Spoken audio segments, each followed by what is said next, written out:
Hey everybody, welcome back to another episode of Better History. Today we're talking about Appomattox Courthouse. Last week I made a mistake saying I covered everything you need to know.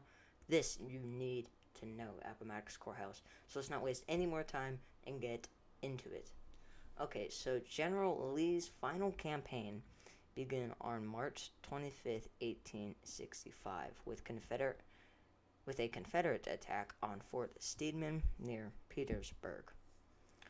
General Ulysses S. Grant's forces counterattacked a week later on April 1st at Five Forks, forcing Lee to abandon Richmond and Petersburg the following day.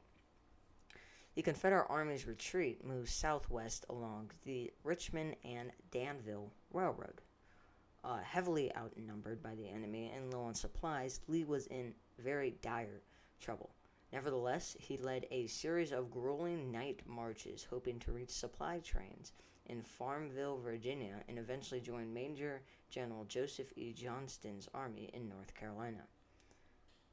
Lee didn't know that Union troops captured the valuable supplies at Farmville on April 7th. So, on April 8th, the Confederates discovered that their army was blockaded by Federal cavalry, which is the Union cavalry. Which cavalry, if you don't know, is a bunch of horses. That's really about it. Confederate commanders tried to break through the cavalry screen, hoping that the horsemen were unsupported by other troops. But Grant, being the smart, awesome, amazing person Grant is, he anticipated Lee's attempt to escape in order to corps, the 24th and 25th Corps, under the commands of Major General John Gibbon and Brevet Major General Charles Griffin. Gibbon and Griffin. Not related, it's Gibbon and it's Griffin.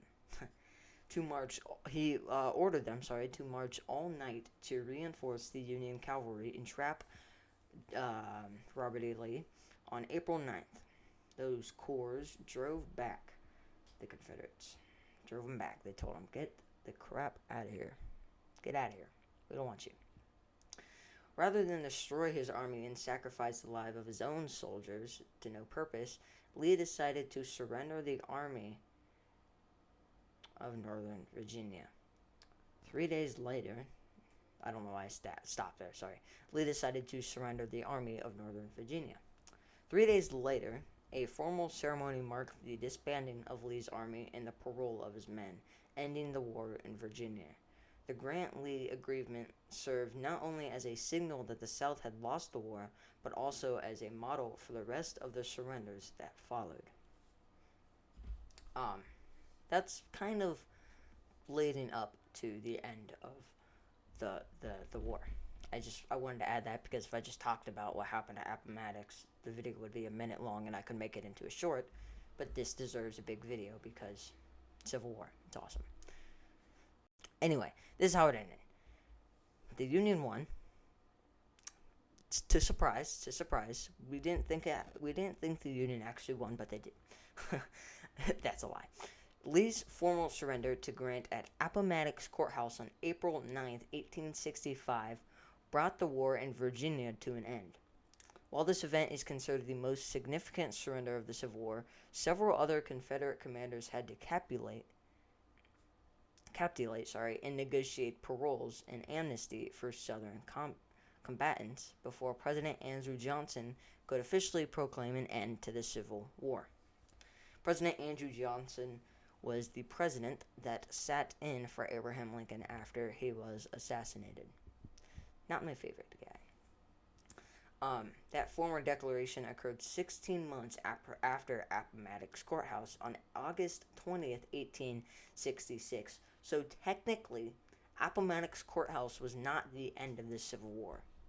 It was the most noticed and significant surrender of the Civil War, but it wasn't the end of the Civil War. The Civil War ended 16 months later in August, like I said. So that's good to know.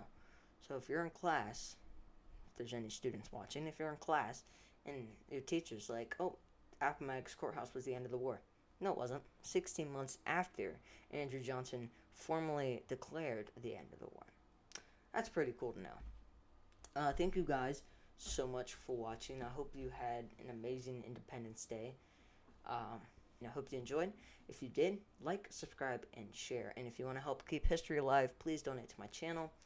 Help me sound a little bit better here. And you know the drill. Day or night. Have a good one.